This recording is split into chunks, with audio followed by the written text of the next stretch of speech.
Yo, yo, yo, what is up, YouTube? BK Brad Kellner. Today is Wednesday, May 12th, 2021. We're talking Texas football. The green screen was causing problems today. So instead of actually utilizing the green screen, we're just broadcasting in front of a green piece of tarp today. Very professional.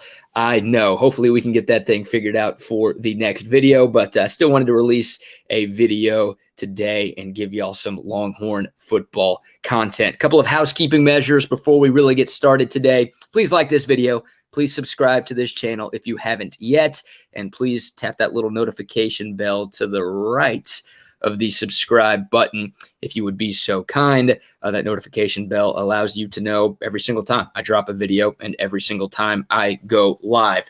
Probably won't be able to do a live stream this week, but early next week I'll be back on the live game and more recorded content coming y'all's way as well. So please subscribe to this channel if you have yet to do so. Also, be on the lookout, another collab with Fanatic Perspective coming your way. I'm not sure I'm allowed to say that, but it's happening later this week. So go subscribe to his channel. Go subscribe to all of the Texas YouTube channels out there. A bunch of guys working hard, creating great content day in and day out on YouTube. So make sure y'all give them the love that y'all give me. And of course, listen to the Triple Option weekdays from 3 to 7 on the Horn and online at hornfm.com. This video is brought to you by Last Stand Hats. Check them out, laststandhats.com. Use code BK10 at checkout for 10% off your purchase of any Last Stand hat, the best damn UT hats in the land. This is not a Last Stand hat.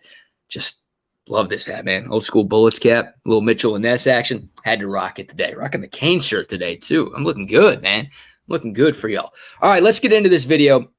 Talking Longhorn football, more specifically talking Longhorn recruiting, most specifically talking Arch Manning. Yes, that Manning. Arch Manning is the grandson of Archie Manning, the nephew of Peyton Manning, and the nephew of Eli Manning. He is the son of Cooper Manning, the one Manning brother who did not make it into the NFL. Now, Cooper Manning was a phenomenal high school football player, but had an injury, spinal stenosis, that called off his football career earlier than his brother. So we could have had three Mannings in the NFL due to the spinal stenosis. Cooper didn't make it that far. Still a really, really successful businessman. No surprise, he's a Manning. But Arch Manning, not the son of Peyton, not the son of Eli. He is the son of Cooper, but he is a damn good quarterback.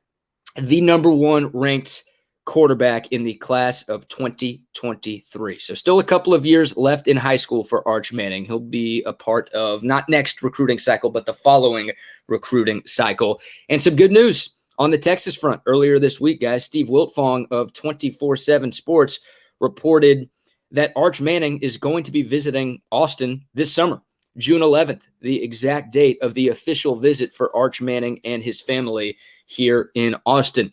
Each recruit gets 5 official visits, and Texas made the cut. The other 4 schools that Arch Manning will be officially visiting are Clemson, Alabama, Georgia, and SMU. You know, the first 3, not a big surprise. SMU, a little bit of a surprise there.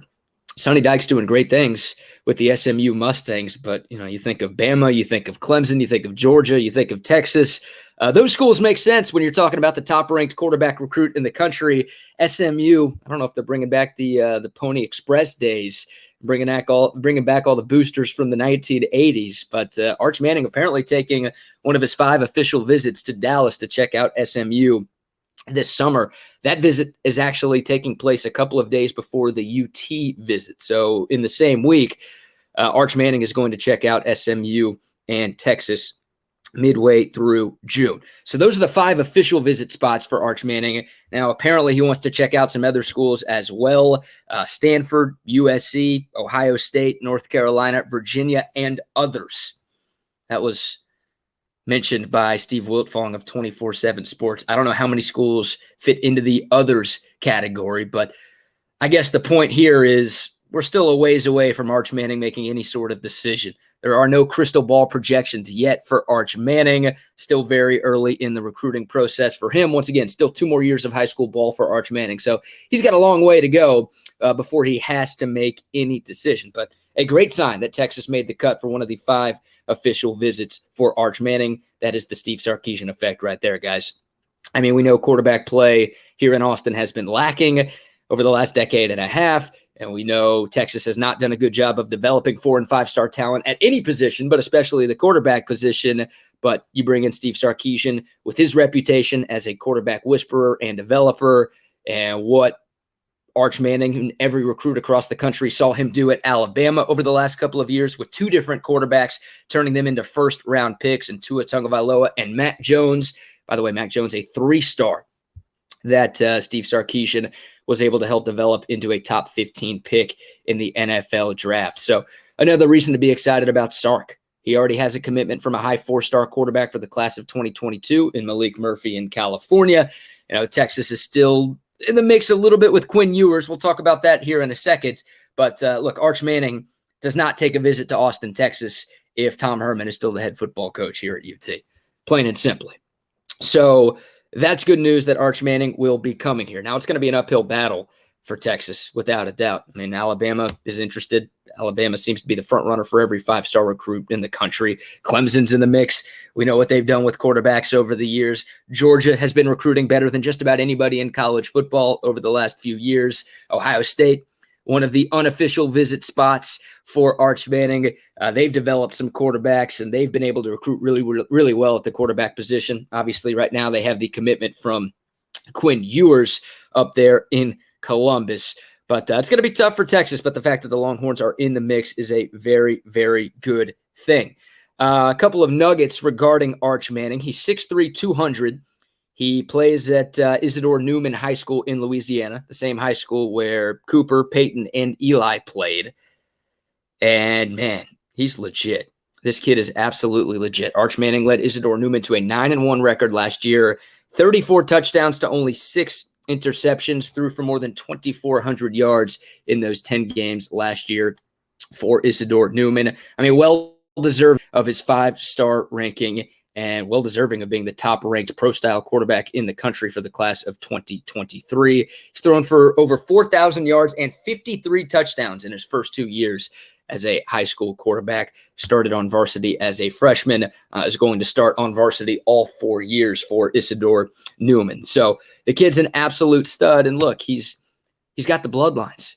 He's got the bloodlines. Nephew of Peyton and Eli. Like, how about having those 2 dudes, 2 Hall of Famers, as your quarterback coaches and as guys you can rely upon to hone your craft, guys you can watch film with? That's unbelievable right there. So Arch Manning, right now, he's the 3rd-ranked recruit in the country, according to the 24/7 Sports composite rankings. I mentioned the number 1 quarterback in the country. He's number 3 overall. I wouldn't be surprised by the time it's all said and done if Arch Manning is the number 1 recruits in the country overall for the class of 2023. This dude is an absolute stud, and he's only getting better as he ages. And one thing, you think of Peyton and Eli Manning, when you think of great arm talent, you think of great minds, you don't think of mobility. Well, Arch Manning can move. He can move. He's way more athletic than either of his 2 uncles. He's got strong football instincts, of course. He's incredibly poised, but he's not a dual-threat quarterback by any stretch. Like, he's not Malik Murphy, but he has the ability to take off and run and pick up yards with his legs. So well-deserving of that ranking.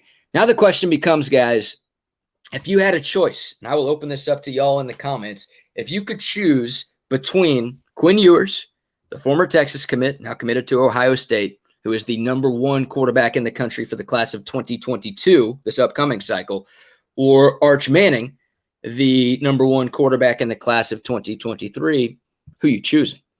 I don't think there's a bad choice. I mean, if you're Texas and you can get either one of those guys, that's awesome. Sign me up for that right now. But who would you pick if you had the option in a perfect world? If you could pick between Quinn Ewers or Arch Manning, who do you go with? I'm going with Arch Manning, guys. I'm going with Arch Manning. I know you'd have to wait an extra year to get him into college, but I love the bloodlines. I love what I've seen from him on film. And just having the Mannings as representatives for your university would be incredible.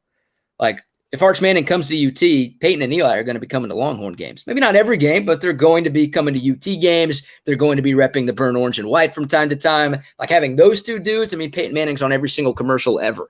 Like having that guy as a representative of UT, having Eli, having Archie, the whole Manning family, if they're repping your school, it's a great sign. Now, you're looking for great quarterback play. Arch Manning's a stud. Quinn Ewers is a stud, too. I mean, if Quinn Ewers ultimately does flip from Ohio State to Texas, which I don't think that's going to happen, last I've heard from people I've talked to behind the scenes, that it doesn't feel like there's a lot of smoke right now to Quinn Ewers to Texas.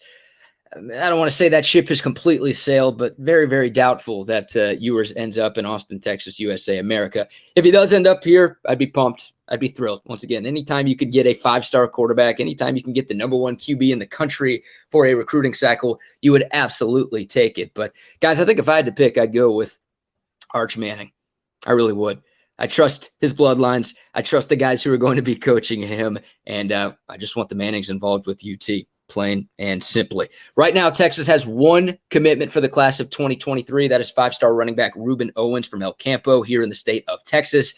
Ruben Owens crushed it at the state track meet last week, but he's also been recruiting Arch Manning pretty hard. Those guys have been at camps together, and Ruben Owens, in person and on social media, is giving his best recruiting pitch to Arch Manning. Once again, still a while away for Arch Manning to make any sort of decision. He hasn't released a top 5, a top 10, a top anything to this point. But what we do know is Arch Manning will be taking a visit to Austin this summer. Once again, June 11th, that weekend. June 11th is a Friday, so I would guess, I think official visits can be 48 hours long. So maybe Friday, Saturday, Arch Manning and his family will be in Austin, June 11th and the 12th. But that's huge, guys. That is absolutely massive. It's going to be an uphill battle for Texas. And look, let's be honest. I think part of Arch Manning's decision on whether or not he chooses to come to UT has to do with what Steve Sarkisian's offense looks like this year and next year. Once again, 2 more high school seasons for Arch Manning. So he's going to take a look at how Sark is doing with the Texas offense and how he is developing his quarterbacks here at UT. The track record for Sark, ridiculous. Not just at Bama, but you go back to his time at Washington and his time at USC. He's been a quarterback coach in the NFL. He's been an offensive coordinator in the NFL. Sark's track record, very, very impressive. He has developed a number of quarterbacks into first-round draft picks. I mean, you go down the list with Carson Palmer. Steve Sarkisian was the quarterback coach at USC when Carson Palmer was there. Palmer, the #1 overall pick in 03, 04. I should know this. I don't. I'm sorry.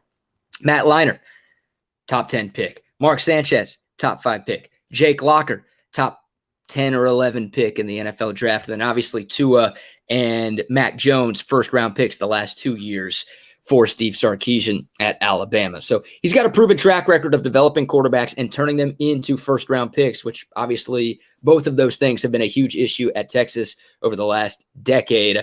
Sark's got that on his belt. And also, a lot of those guys were not blue-chip recruits. Once again, Mac Jones, a 3-star kid. I mean, Arch Manning has way more arm talent than Mark Sanchez did. He's a way better quarterback than Jake Locker, or at least he projects to be a better quarterback than Jake Locker did. Like, Sark has been able to turn guys who on paper weren't as good as Arch Manning into first-round picks, into successful college quarterbacks, #1, but into first-round picks in the NFL draft, too. So Arch Manning is going to see what this Texas offense looks like over the next couple of years, and he should. I mean, Sark needs to change that narrative. Because right now it's not easy.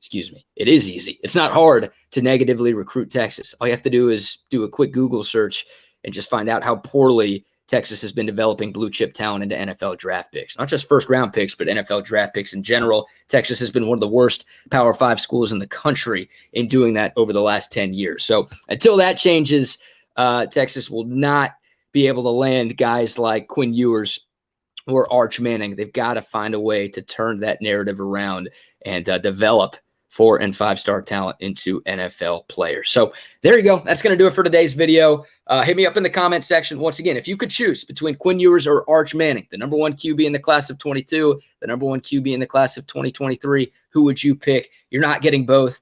obviously the hope is you can get one, right? That would be incredible if you could land one of those guys. Ewers, of course, committed to Ohio State right now, and Manning, it's going to be an uphill battle to get that dude here to Austin. But if you could pick one, who would you pick? All right, thank y'all so much for watching. Also in the comment section, ideas for future videos. What do you guys want to hear from me? Always looking for feedback. Please like this video if you haven't done so already. Please subscribe to this channel, and please hit that little notification bell too next to subscribe, so you'll always be in the loop whenever I pump out more content here on YouTube. Once again, another shout out to laststandhats.com. Use code BK10 at checkout to get 10% off your purchase of any Last Stand hat, the best damn UT hats in all of the land. All right, guys, and also check out the triple option with RBKD weekdays from 3 to 7 on the Horn and hornfm.com. We talked about this a little bit yesterday. We'll get into more of a discussion today and throughout the rest of the week. All right, guys, thank y'all so much for watching. Appreciate the love. Appreciate the continued support. Hopefully we'll get this green screen fixed next time. But until then, y'all stay safe. Y'all stay healthy and hook 'em.